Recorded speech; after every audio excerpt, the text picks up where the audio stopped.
They sell out stadiums in minutes, break records like breakfast routines, and have millions of fans screaming their names across every continent on this planet. But what happens when the line between idol and fan gets dangerously blurry? What if one of the biggest groups in music history actually had members who were romantically linked to the very people buying their concert tickets? Sounds impossible, right? Well, not so fast. In the world of K-pop, where dating scandals can literally shake stock markets and where a single blurry photo can trend worldwide in seconds, rumors don't just float, they explode. And BTS, the 7 members who built an empire on authenticity and emotional connection, have not been immune to whispers. Some of these rumors came with receipts, alleged screenshots, eyewitness accounts from concert venues, and even fan site photos that raised more questions than answers. But here's what makes this list different. We're not here to drag anyone. We're here to examine the stories, the timelines, the cultural context, and the moments that made millions of ARMYs pause and ask, wait, is that real? So before we dive in, ask yourself this. Which member do you think had the most convincing rumor? Was it the one spotted leaving a venue with someone who wasn't staff? Or the one whose Fansign interaction went viral for all the wrong reasons? Could it be the member whose pre-debut past opened a Pandora's box nobody expected? Stay right here, because from number 7 all the way down to number 1, each reveal is going to hit different. Let's get into it. Number 7. J-Hope. The sunshine that once made a fan's heart beat too close to the stage. You know what's funny about young Hoseok? He's literally the guy in BTS that nobody, and I mean nobody, ever associates with scandal. He's the eternal sunshine, the mood maker, the one who turns every airport arrival into a mini fashion show and every stage into a masterclass of controlled energy. But here's the thing about people who smile the brightest, they're also the ones who keep their cards closest to their chest. And back in the earlier days of BTS, before the world knew their names, before stadiums and Billboard and Grammy nominations became part of their daily vocabulary, there was a time when the gap between J-Hope and the fans sitting in the front row wasn't measured in security barriers, it was measured in heartbeats. Let's rewind to around 2014 and 2015, when BTS was still grinding through the trenches of the Korean music industry. They weren't the global phenomenon yet. They were still doing small fan meetings, intimate concerts, and those legendary fansign events where members would sit across a table from fans and actually talk for a few minutes. And that's where J-Hope's story begins. Multiple Korean fan community boards, including the now iconic Pan and Nate, started buzzing with posts from users who claimed to have witnessed something unusual at a specific fansign event in Seoul. According to these posts, a particular fan, described as someone who had attended multiple fansign events in a row, was allegedly receiving what other attendees described as different treatment from Hoseok. We're talking about prolonged eye contact that went beyond the polite idol-fan interaction, handwritten notes that were supposedly longer than what other fans received, and here's the one that really set the forums on fire. An alleged moment where J-Hope was seen mouthing something to this fan that wasn't part of the usual scripted pleasantries. Now, before you jump to conclusions, let's put this into context. In the K-pop fansign culture, there's an entire ecosystem built around repeated attendance. Fans who show up again and again are called master fans or home master nims, and idols naturally start recognizing them. It's not unusual for an idol to greet a familiar face with a warmer smile or a longer conversation. That's just human nature wrapped in idol professionalism.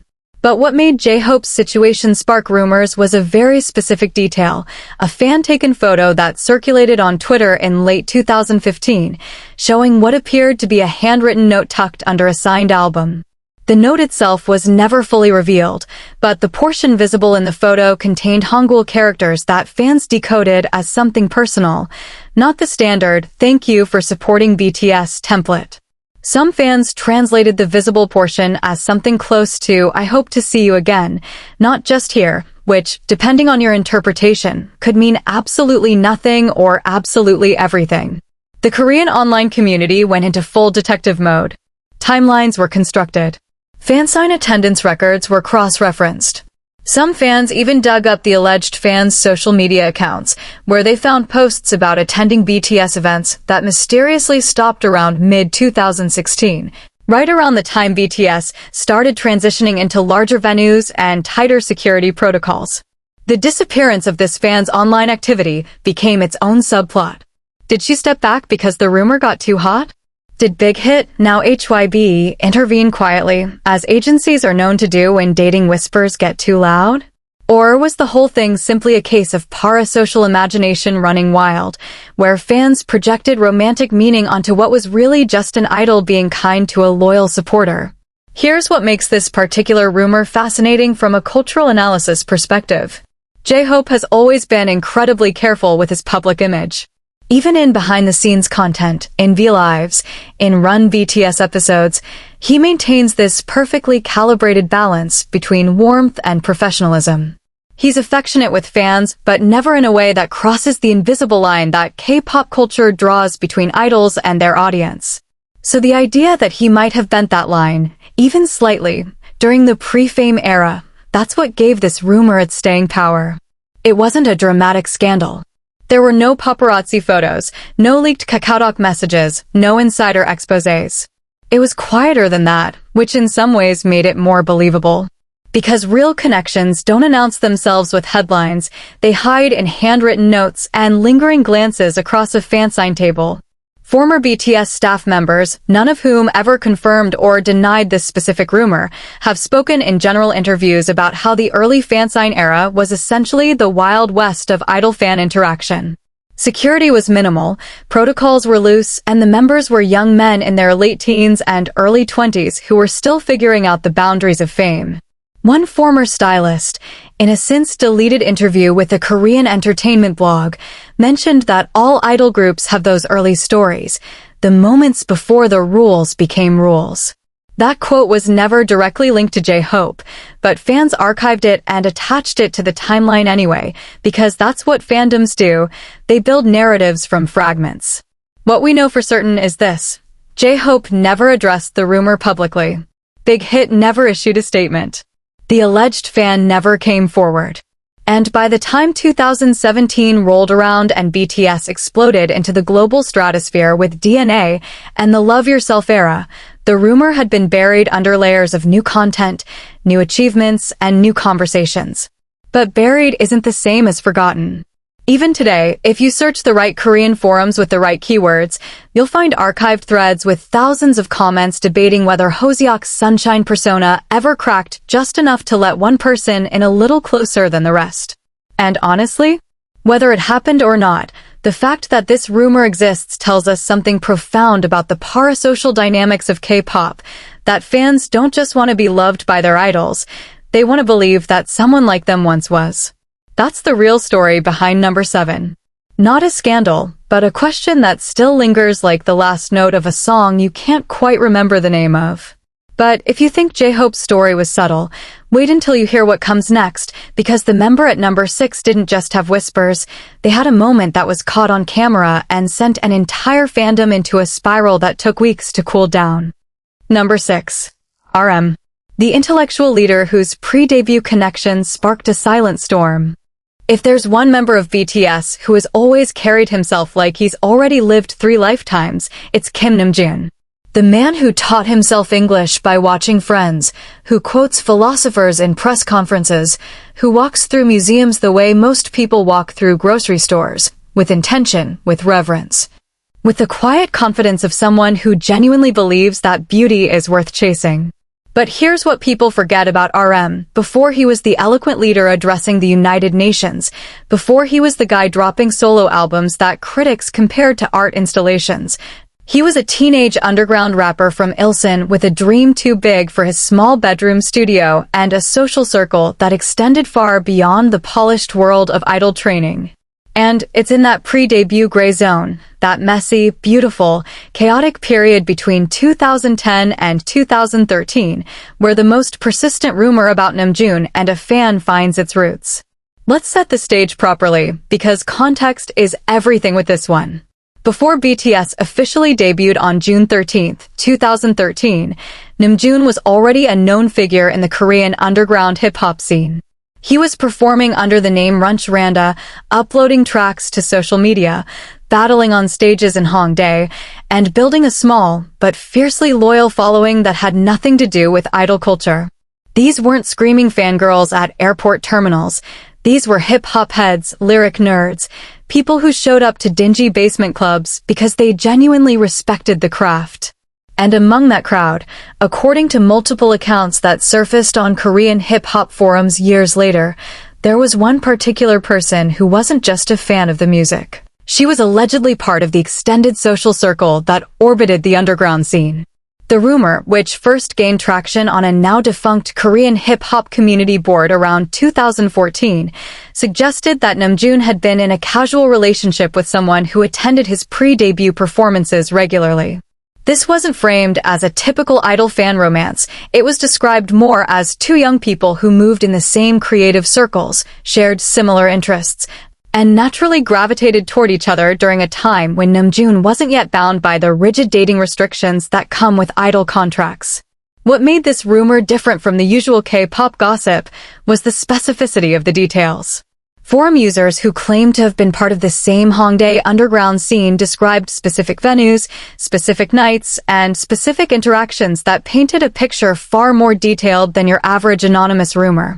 One post, which was archived before the original board went offline, described a night at a small performance venue in Mapo-gu where Namjoon allegedly performed a freestyle set and was seen leaving afterward with the same person who had been in the front row. Not as part of a group, but just the two of them, walking toward the Hongdae main street. Another post from a different user corroborated the timeline, adding that this person was known within the small community as someone Namjoon was close with, using the Korean term, which carries a deliberate ambiguity. It can mean close friends, or it can mean something more, and in Korean social dynamics, that ambiguity is often intentional. Now here's where it gets really interesting. When BTS debuted and started doing their first rounds of fan events, eagle-eyed early armies noticed something peculiar. During one of BTS's earliest Fansign events in 2013, a fan-taken video, grainy, shaky, classic early smartphone quality, showed Namjoon reacting to a specific attendee with what viewers described as genuine surprise. Not the practiced surprise of an idol seeing a fan's creative gift, but the kind of double-take you do when you see someone from a past chapter of your life suddenly sitting in front of you in a completely different context. The video was only about 8 seconds long, but it was dissected frame by frame on multiple platforms. Some fans argued that Namjoon's expression showed recognition, the slight widening of the eyes, the momentary pause before his professional smile kicked back in, the way his hand briefly stopped mid-motion before continuing to sign the album. Others argued it was just a random moment being overanalyzed by people desperate for a narrative. Both interpretations are valid, and that's exactly what makes this rumor so persistent. It lives in the space between proof and projection. But the story didn't end with that video.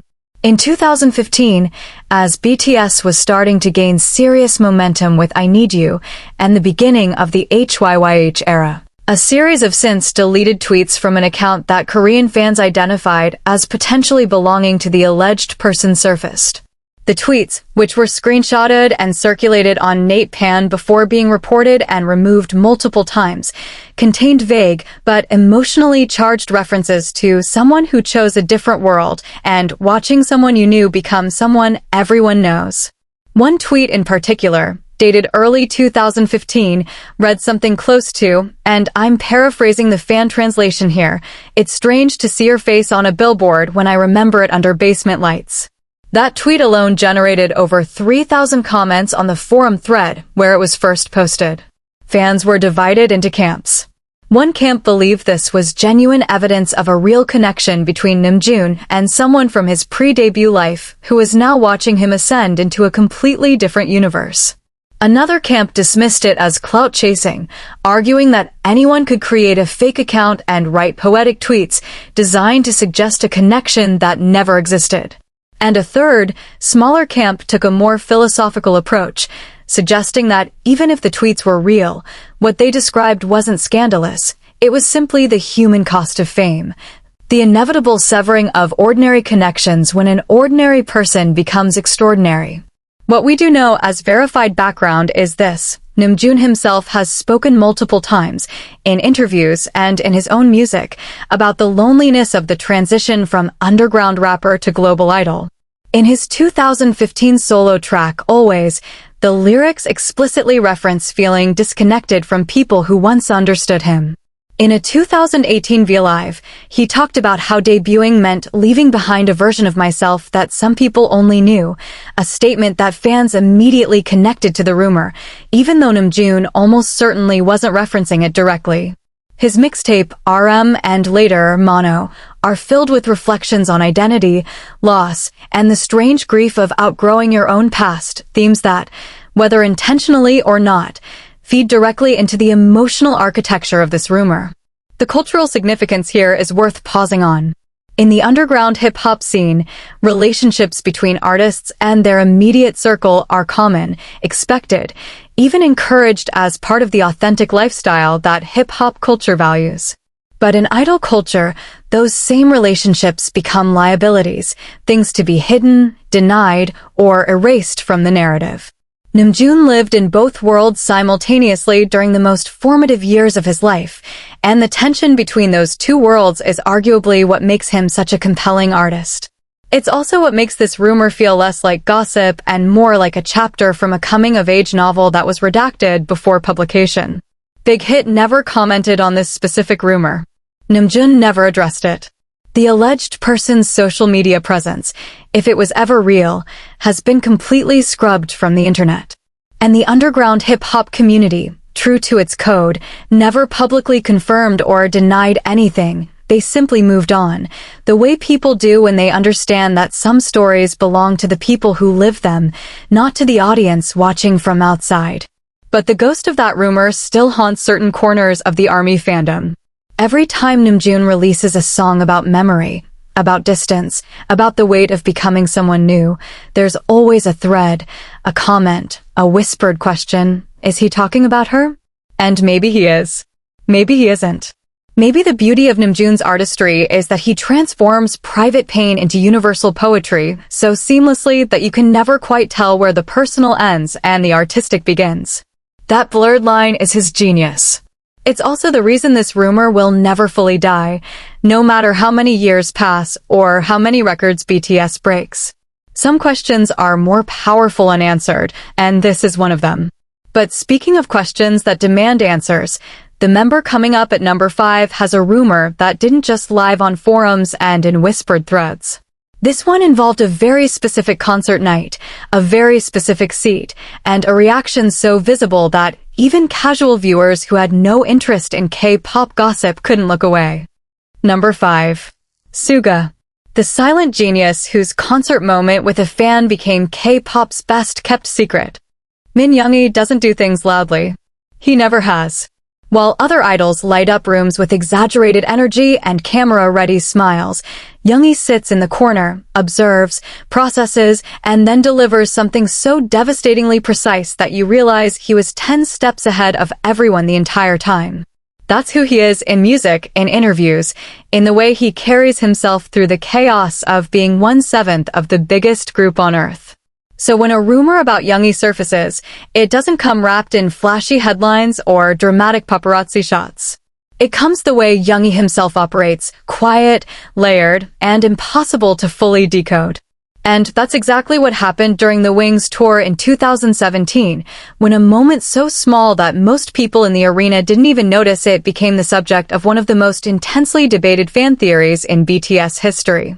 Let's reconstruct the timeline with surgical precision, because this rumor lives and dies on details. The Wings tour, which ran from February to December 2017, was BTS's second concert tour and their first real taste of large-scale arena performances. The setlist was emotionally devastating: blood, sweat, and tears, Spring Day, First Love songs that required the members to pour genuine emotion into every performance.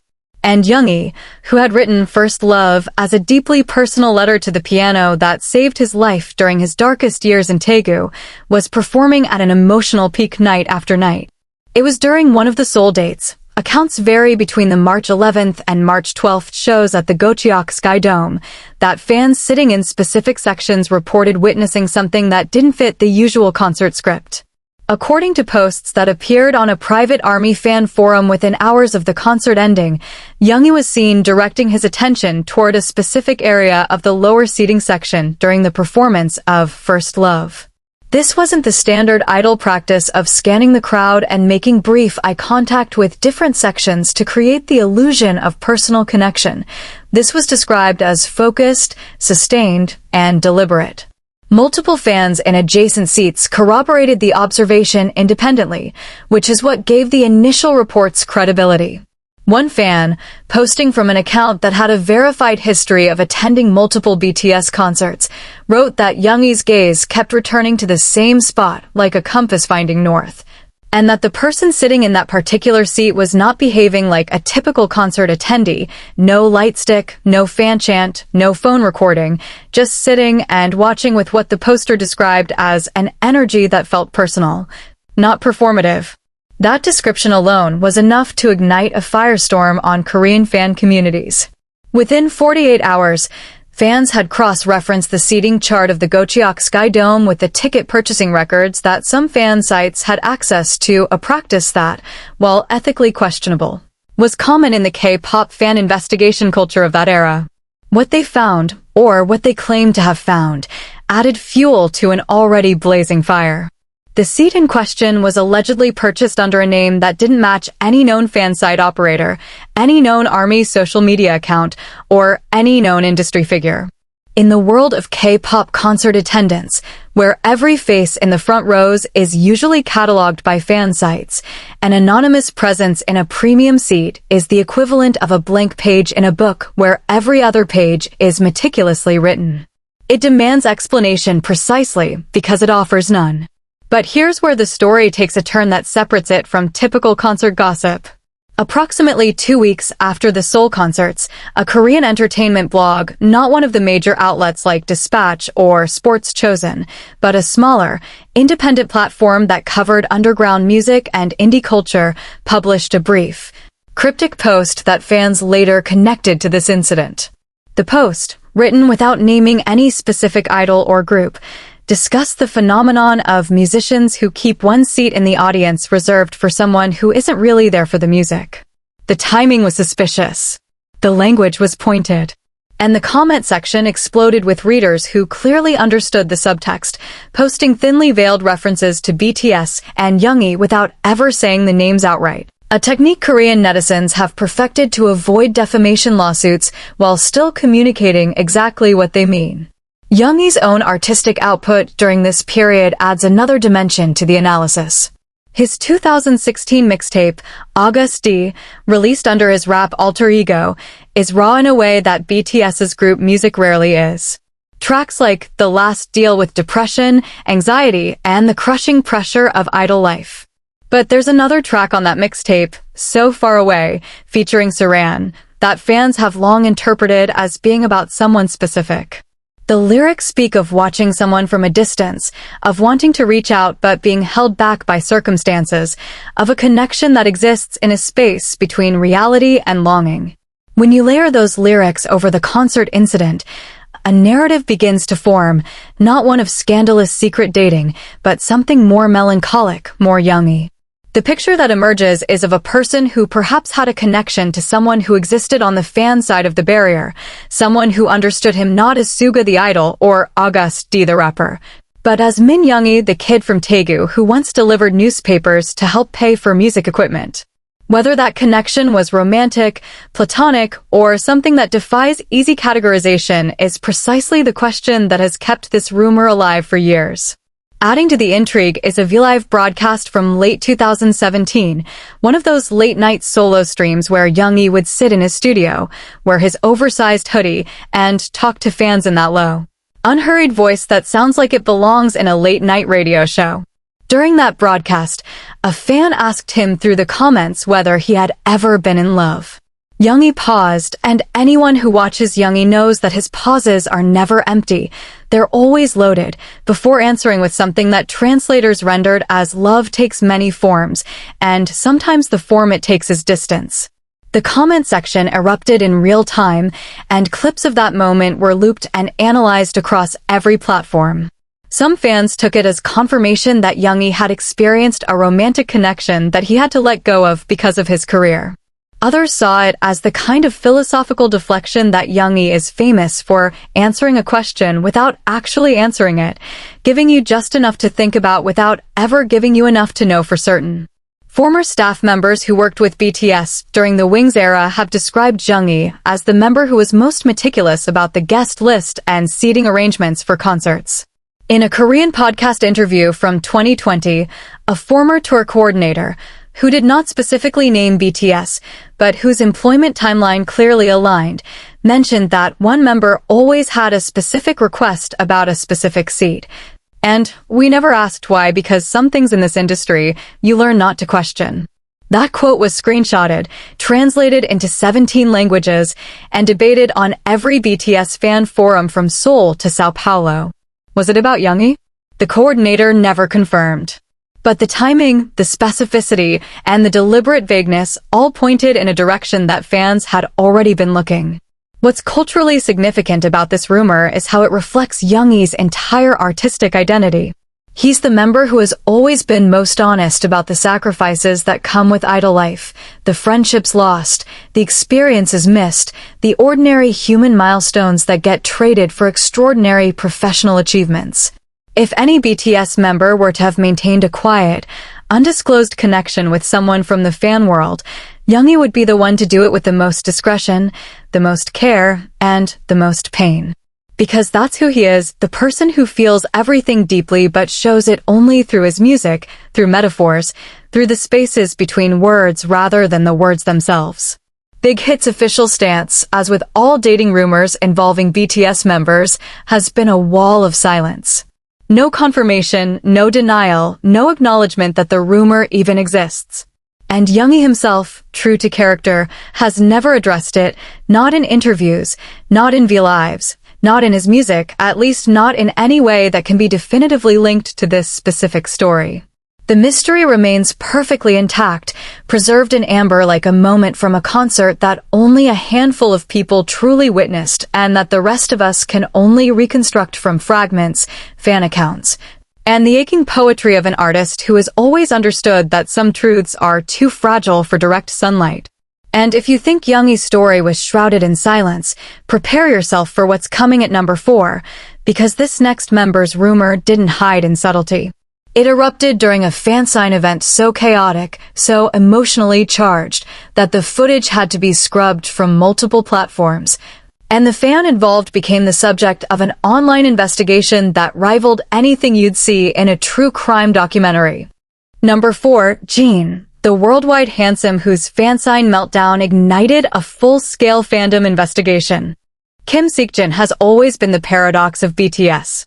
He's the eldest, the one who's supposed to be the most composed, the most mature, the steady hand on the wheel while 6 younger members navigate the madness of global fame. And yet, Jimin is also the member who cries at unexpected moments, who cracks jokes so terrible they loop back around to being genius, who once admitted on national television that he auditioned for Bighit because a stranger on the street told him he was handsome and he figured that was qualification enough. That blend of confidence and vulnerability, of comedy and raw emotion, is what makes Jimin magnetic. But it's also what made one particular Fansign event in 2016 go from routine to legendary in a matter of seconds, because when Jin's emotional walls crack, they don't crack quietly. And what happened that afternoon in a small event hall in Yeongdeungpo became the centerpiece of a rumor that the fandom has never fully been able to put to rest. The date was sometime in the spring of 2016, during the promotional cycle for The Most Beautiful Moment in Life, Young Forever. BTS was at the height of their transitional period, too big for small venues, not yet big enough for stadiums, existing in that volatile middle ground where every fan interaction still carried the weight of intimacy, but the pressure of public scrutiny was already tightening around them like a vice. Fansign events during this era were intense. Fans would purchase dozens, sometimes hundreds, of albums to accumulate enough entries in the lottery system to win a spot at the table. The stakes were absurdly high, and the emotional investment was even higher. So when a fan finally made it to the front of the line and sat across from their favorite member, the interaction wasn't casual, it was loaded, pressurized. A culmination of months of effort and thousands of dollars condensed into 90 seconds of face-to-face contact. According to multiple fan accounts posted across Pan, Instas, and the now archived HYBE forums, what happened when one specific fan reached Jin's spot at the table deviated sharply from the standard Fansign protocol. Witnesses described the fan as visibly emotional before she even sat down, which in itself isn't unusual. Fans cry at fansigns all the time, but what was unusual was Jin's reaction. Rather than offering the typical idol comfort of a gentle smile, a tissue, and a reassuring "don't cry," Jin allegedly froze.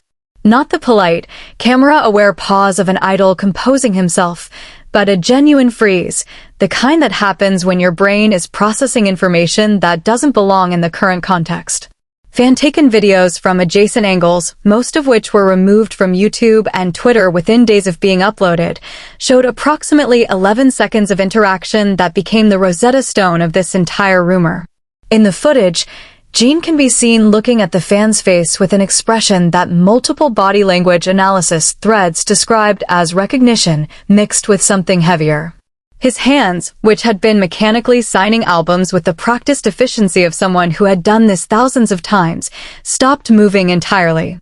His mouth opened slightly as if he was about to say something, then closed. Then opened again. Then he looked down at the album, seemingly to buy himself time, before writing something that took noticeably longer than a standard autograph.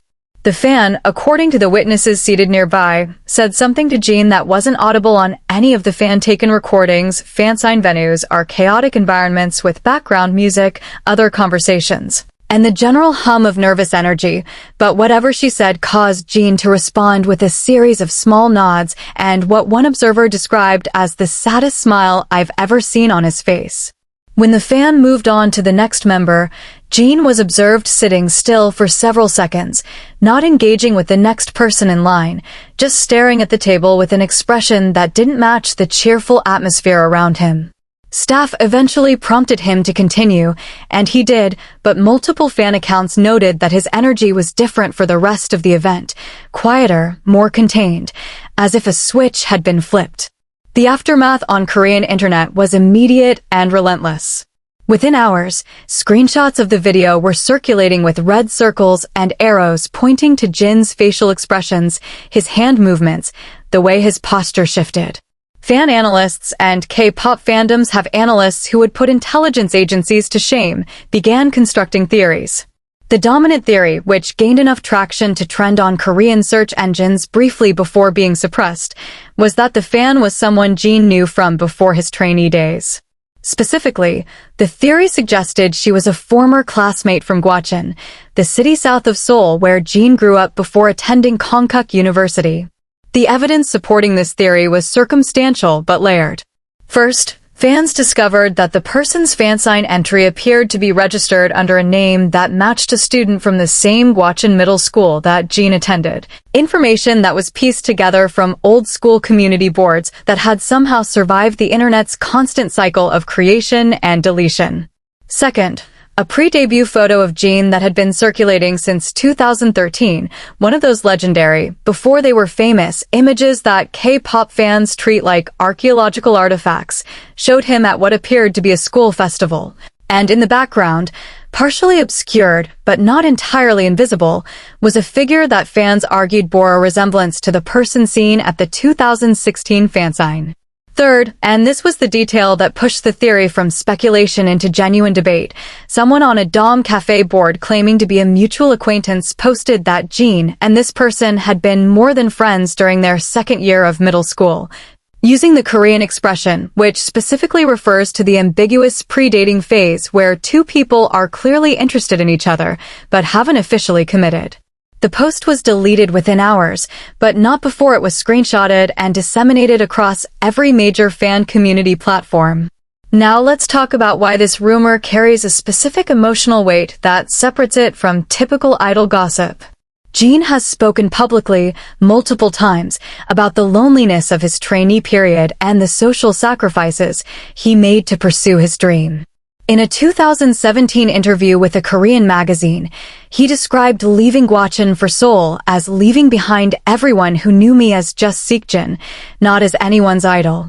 In a Bangtan Bomb from 2016, he made an offhand comment about receiving a letter from someone I haven't seen in a very long time that made him feel things I thought I had put away. He didn't elaborate, and the other members didn't press him, which, in the typically teasing dynamic of BTS, was itself notable. When the members don't joke about something, it usually means they know it's real. The Fansign footage being scrubbed from platforms added another layer to the mystery. In K-pop culture, fan-taken content is usually left alone unless it contains something that agencies consider damaging. The fact that multiple uploads of those 11 seconds were hit with takedown notices, not copyright strikes, but what appeared to be direct removal requests, suggested that someone with authority wanted the footage gone. Whether that was Bighit standard protective protocol or a targeted response to this specific incident has never been clarified, but the Streisand effect was in full force. Every deletion made people more curious. Every removal made the surviving screenshots more valuable, and every silence from the official channels made the rumor feel more credible. Jin himself, characteristically, has navigated the rumor with the same disarming blend of humor and deflection that defines his public persona. He's never addressed it directly, but fans have noted that in the months following the incident, his Fansign behavior became notably more controlled, still warm, still generous with his attention, but with a professional distance that hadn't been as pronounced before. Some fans interpreted this as evidence that he had been counseled by management to be more careful. Others saw it as the natural evolution of an idol learning to protect himself emotionally in an environment where every micro-expression is recorded, analyzed, and archived forever. What makes Jin's story resonate beyond the gossip is the universality of the emotion at its core. Everyone has that person from their past, the one who knew you before you became whoever you are now, the one whose face can transport you back to a version of yourself that the world has never seen. Number 3. Jimin, the stage angel whose mystery fan appeared across 3 continents and broke every rule of coincidence. Park Jimin is the member who makes you believe that human beings were designed to be watched. Every movement he makes on stage looks like it was choreographed by gravity itself, fluid, effortless, devastating in its precision. Off stage, he's the soft-spoken Busan boy who giggles into his sweater sleeves, who hugs his members like he's afraid they'll disappear, who once said that the scariest thing in the world isn't failure, but being forgotten by the people you love. That duality, the untouchable performer and the achingly tender human, is what makes Jimin the emotional epicenter of BTS. And it's also what makes the rumor surrounding him arguably the most meticulously documented, the most geographically sprawling, and the most difficult to dismiss of any dating whisper that has ever attached itself to a BTS member. Because this isn't a story about a single moment or a single event. This is a story about a face that showed up in Seoul, then Tokyo, then Newark, and every time it appeared, Jimin's reaction was captured, catalogued, and debated by a fandom that leaves absolutely nothing to chance. The first sighting, or at least the first one that made it into the digital record, dates back to late 2016, during the 3rd BTS muster fan meeting event held at Gocheok Sky Dome in Seoul. Fan sightmasters, those semi-professional photographers who stake out positions with telephoto lenses and capture every blink and breath of their designated member, are the unsung archivists of K-pop history. And one particular Jimin-focused fan site, one that was extremely well known within the fandom for the quality and sheer volume of its output, captured a sequence of photos during the muster that became the opening chapter of this entire saga. The photos showed Jimin during a segment where members walked along an extended stage that brought them closer to the audience. In 3 consecutive frames, Jimin can be seen turning his head toward a specific section of the audience, and in the 3rd frame, his expression shifts from performance mode to something unmistakably personal, a half smile that doesn't match the song playing. directed at an angle that doesn't correspond to any camera position or standard fan interaction point. The fan site master who captured those photos initially posted them without comment as part of a larger batch of muster previews. But within hours, other fans had isolated the 3 frames, enhanced the resolution, and begun the process of determining exactly where Jimin was looking. Using the venue's seating layout and the angle of Jimin's head tilt, they triangulated his line of sight to a specific block of seats. And then they did something that only K-pop fans would think to do. They cross-referenced their finding with every other fan-taken photo and video from this same event, from every available angle, to identify who was sitting in that block. What they found was a person who appeared in multiple photos from different fan sites, always in the same area, always dressed in a way that stood out, not flashy, but distinctive enough to be identifiable across different photographers' outputs. Importantly, this person was not holding a Jimin-specific banner or lightstick cover, which would have identified them as a known Jimin fan site operator.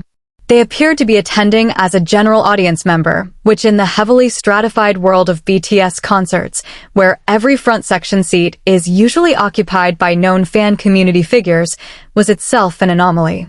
The story might have ended there, filed away as an interesting observation, debated for a few days, then buried under the next news cycle, if it hadn't been for what happened 4 months later in Japan. During BTS's Wings tour stop at the Saitama Super Arena in March 2017, a completely different set of fans, Japanese armies with their own independent observation networks, reported something that sent shockwaves back to the Korean fan community. During the concert, specifically during Jimin's solo stage performance of Lie, Japanese fans in the lower bowl captured footage of Jimin executing a move that deviated from the standard choreography. It was subtle, a slight extension of his arm toward the audience during a specific musical phrase, held a fraction of a second longer than usual, directed at the same general area of the venue. Alone, it meant nothing. But when Korean fans received this information and compared it with their muster observations, the analytical machinery kicked into overdrive. Fan accounts that had archived photos from the Saitama concert were contacted and asked to share unedited wide shots of the audience. And there, in the same relative position within the venue's seating layout, not the same seat number, but the same spatial relationship to the stage, was a figure that multiple independent observers identified as the same person from the Seoul muster. Same build, same hair, same distinctive posture. In Tokyo. 4 months later. At this point, the Korean fan investigation community did what it does best. It went deep. Travel records were obviously inaccessible, but what fans could track was the ticketing ecosystem. BTS concert tickets in Japan were distributed through a different system than Korean tickets, involving Japanese fan club membership and lottery drawings. The probability of the same non-Japanese person securing comparable seats at both a Korean fan meeting and a Japanese arena concert through 2 completely independent ticketing systems was calculated by a fan with a statistics background to be astronomically low, without either insider assistance or a level of financial commitment that implied something beyond casual fandom. But the true earthquake came 5 months after Saitama, during BTS's first major American concert series, the Wings tour final at the Prudential Center in Newark, New Jersey, in March 2017. This was BTS's breakthrough moment in the American market, a sold-out arena show that proved they could fill Western venues without Western radio support. The energy was electric, the security was tighter than any previous tour stop, and the fan documentation effort was unprecedented. American armies, many of whom were experiencing BTS live for the first time, recorded everything with a thoroughness that would have impressed forensic investigators. And in the crowd footage from the Newark show, footage that was uploaded to YouTube, Twitter, and Tumblr in massive quantities, a Korean fan who had been following the investigation from the beginning spotted something that made their heart stop. In a wide-angle fan cam of Jimin's performance, barely visible in the lower left section of the frame, was a figure whose silhouette matched the Seoul and Tokyo sightings. The resolution wasn't high enough for facial confirmation, but the spatial positioning, once again in the same relative location to the stage, followed the pattern perfectly. 3 continents. 3 separate ticketing systems. 3 independent sets of fan observers who didn't coordinate with each other, and 1 person who appeared to be following a path that only made sense if there was a reason to be in that specific position relative to Park Jimin. The fandom's reaction was a mixture of awe, concern, and genuine philosophical debate. Some fans were convinced they had uncovered evidence of a secret relationship, that this person was someone Jimin was quietly seeing, someone who attended concerts not as a fan but as a partner, hidden in plain sight among thousands of screaming armies. Others raised the possibility that this was a Saeseong, an obsessive fan who stalked idols across international borders, and that what they were documenting wasn't a romance, but a safety threat. A third interpretation, offered by more cautious voices in the community, suggested that the entire pattern was a case of confirmation bias. That fans had identified one person at one event and then unconsciously matched similar-looking figures at subsequent events because they wanted the narrative to be true. Jimin's own behavior during this period adds texture to the mystery without resolving it. In multiple interviews throughout 2017, he spoke about feeling watched in a way that's different from being on stage, a statement that could refer to the general surveillance of idol life, but which fans parsed for deeper meaning. In a candid moment during a Bon Voyage episode filmed in Hawaii, Jimin was seen texting on his phone with a smile that fellow member Taehyung teased him about, asking, "Who are you talking to that makes you look like that?" Jimin's response, switching off the phone and changing the subject with a speed that was itself revealing, was clipped and looped millions of times. His solo compositions during this era, particularly the self-written Promise released in 2018, contain lyrics about someone who stays even when the lights go off and finds me in every city. Phrases that the investigation community immediately mapped onto the multi-continent sighting timeline. Whether Jimin wrote those words about this specific person, about a general emotional experience, or about the abstract concept of unconditional love is a question that only he can answer, and he never has. Number 2. V, the untamed soul whose broad daylight fan encounter shook the industry from the inside out. Kim Taehyung has never lived inside the lines. Not in fashion, not in music, not in the way he processes the world around him.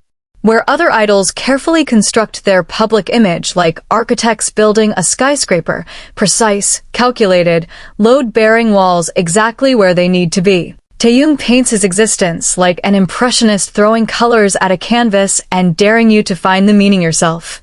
He's the member who befriends elderly museum curators and toddlers with equal enthusiasm, who wears vintage Celine to the airport and pajamas to award shows, who once told an interviewer that his greatest fear isn't scandal but becoming predictable. And maybe that's why, when the most visible, most public, most impossible to deny rumor involving a BTS member and a fan detonated in real time, it was Taehyung at the center, because of course it was. The universe doesn't hand a story this dramatic to someone who would handle it quietly. It gives it to the one member who has never known how to be anything other than completely, devastatingly himself. The incident occurred during the Love Yourself World Tour in 2018, arguably the most significant concert tour in BTS's career and one of the most commercially successful concert tours in the history of music. The Love Yourself era had transformed BTS from K-pop superstars into a genuine global cultural phenomenon. Every stadium was sold out. Every city was an event. Every moment was being documented by professional camera crews, fan site masters, casual attendees, arena security cameras, and the omnipresent smartphones of 70,000 people who all believed they were witnessing history, because they were.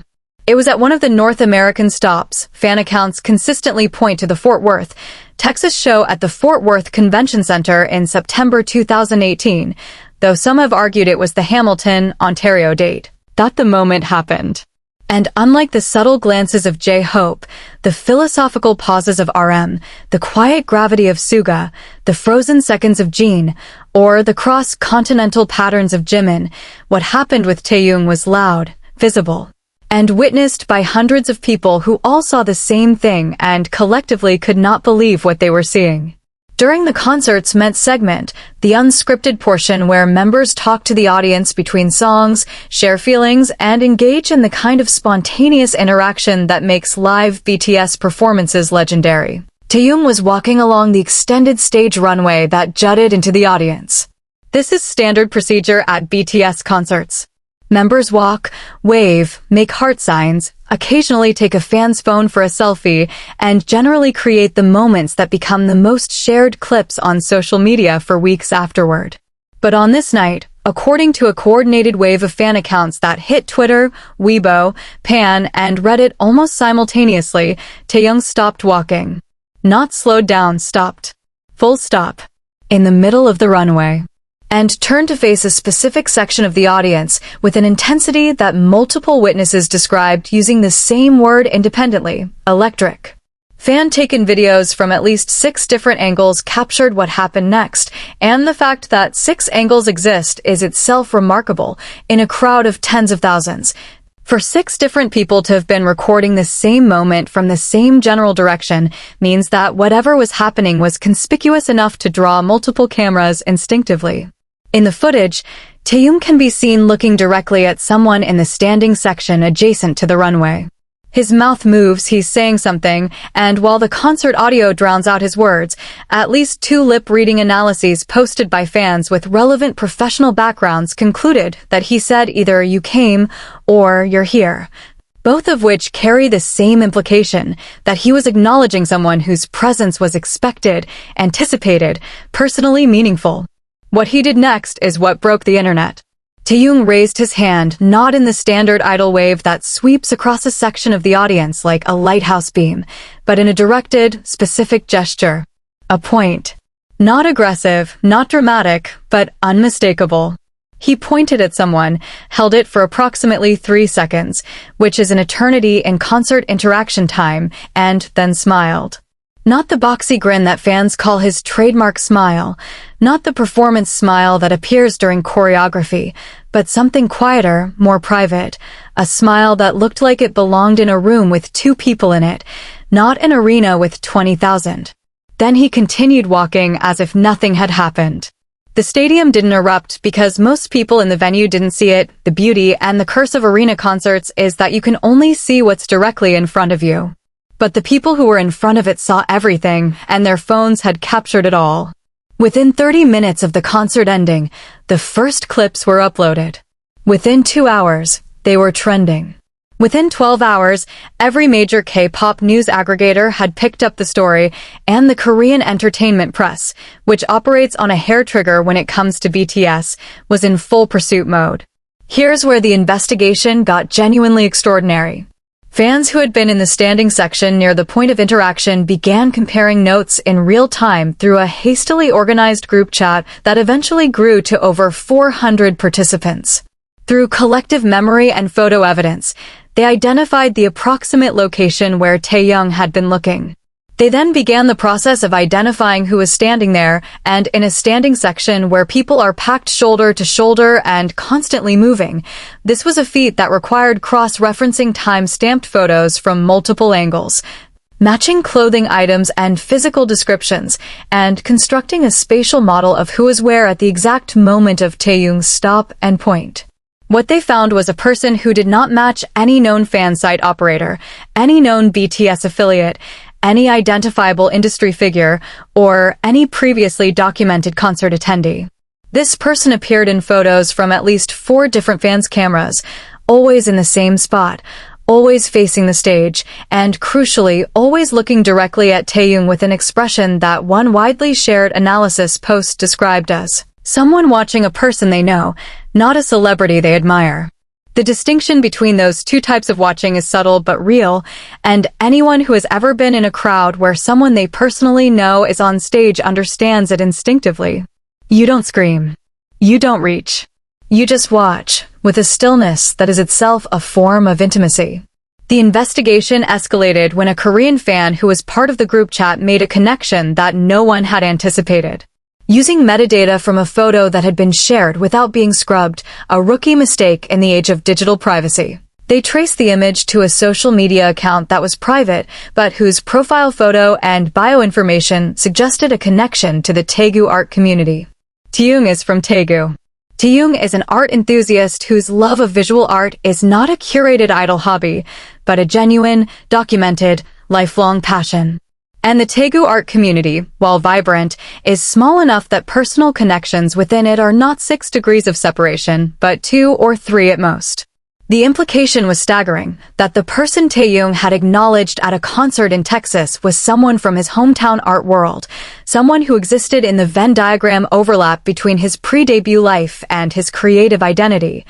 Someone who mattered enough for him to break character in front of 20,000 people. Taehyung's artistic output during the Love Yourself era gives this rumor a narrative depth that goes beyond tabloid speculation. His self-composed track Scenery, released in January 2019, just months after the Fort Worth concert, is a meditation on capturing beautiful moments before they disappear. The lyrics speak of wanting to photograph someone, of trying to hold on to a feeling that exists outside of time, of loving something so much that you're afraid your own attention will change it. The song was accompanied by a collection of personal photographs that Taehyung had taken, and fans noted that several of the photos featured locations in Daegu that were associated with the local art scene, galleries, street murals, a specific cafe that was known as a gathering spot for young artists. Number 1. Jungkook, the golden magne whose multi-year fan connection rewrote the rulebook of K-pop's biggest taboo. There is no version of this list where Jungkook isn't number 1. Not because his rumor is the most scandalous, in a traditional tabloid sense, it isn't. Not because it's the most dramatic, Taehyung's Daylight Confession arguably wins that category. But because Jungkook's story is the most complete.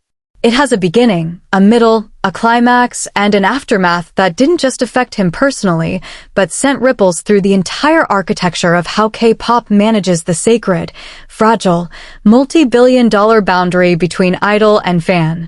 This is the one that changed things.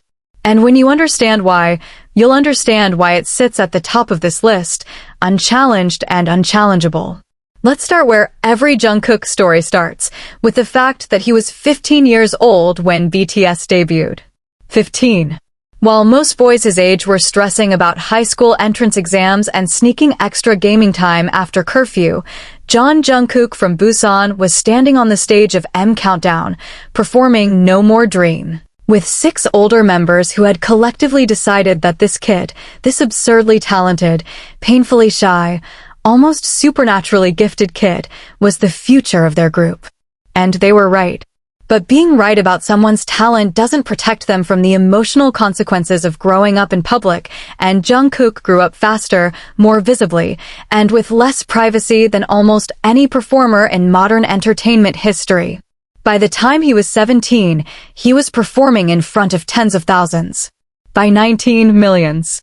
By 21, he was being called the most famous person under 25 on the planet by multiple international publications. And somewhere in that warp-speed adolescence, between the practice rooms and the concert stages and the cameras that never stopped rolling, something happened that would become the most enduring, most debated, and most emotionally complex dating rumor in BTS history. The timeline begins in 2015, during the era of I Need You and the HYBE series, when BTS was transitioning from ambitious rookies to genuine contenders.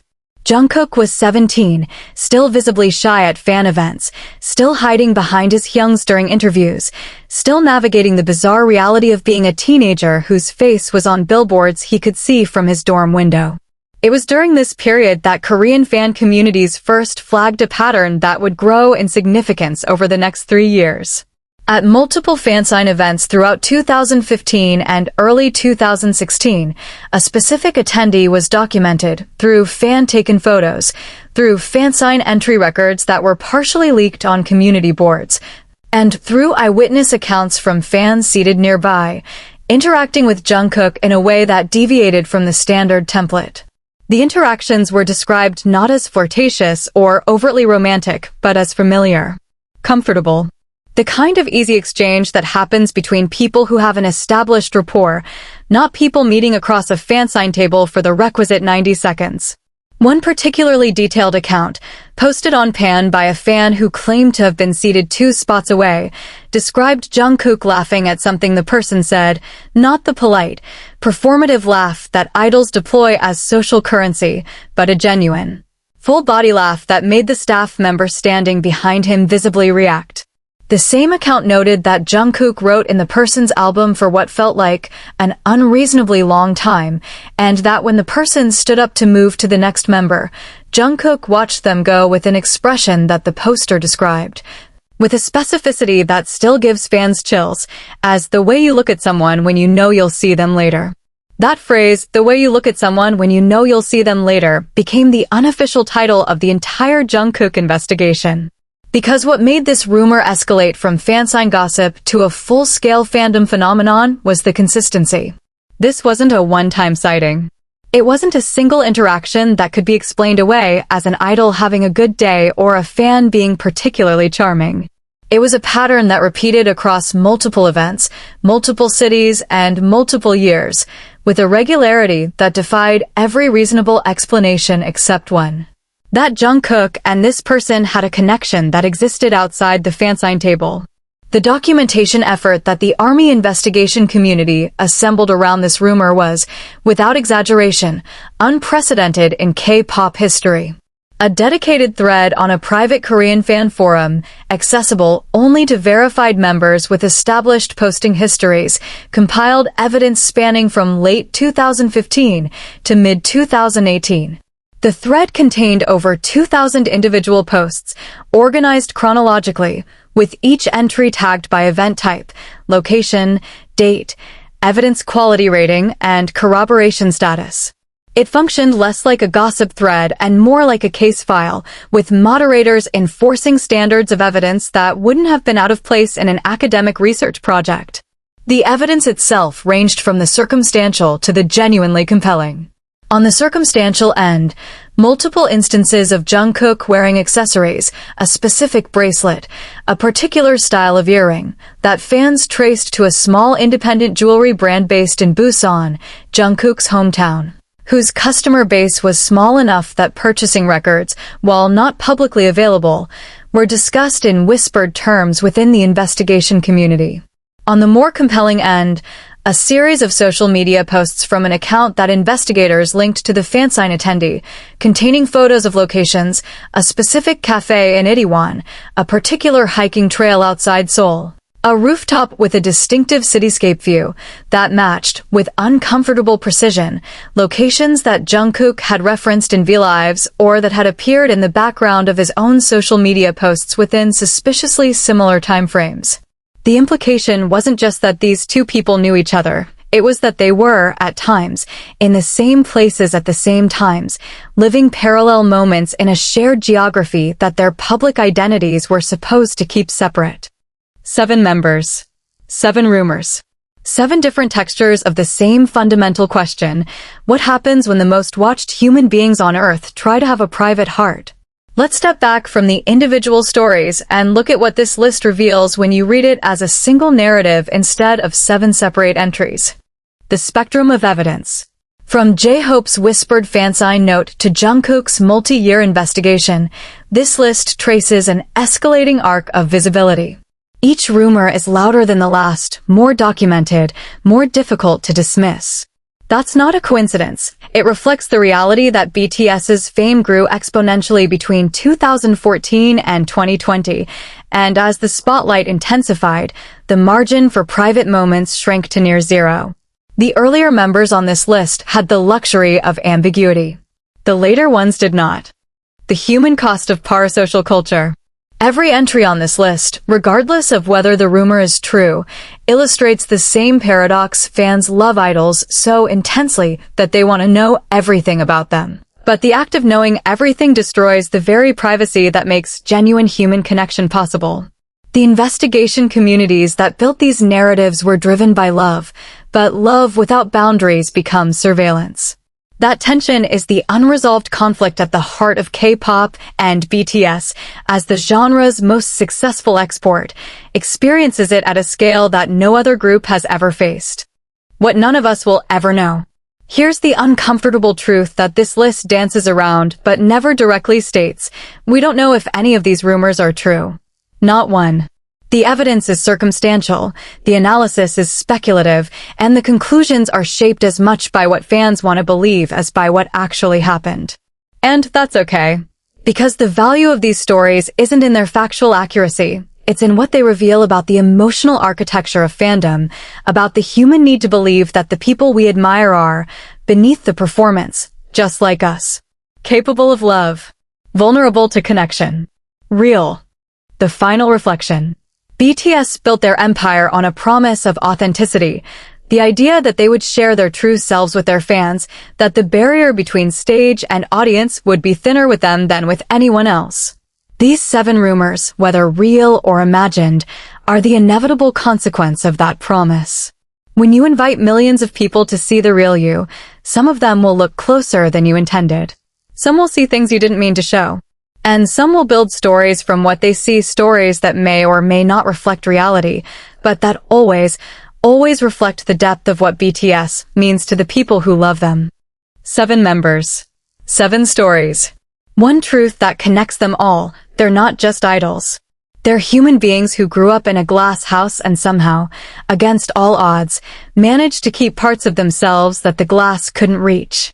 Whether those parts included secret loves, quiet connections, or simply the universal human longing for someone who sees you without the stage lights, that's their story to tell. Not ours. And with that, this list is closed.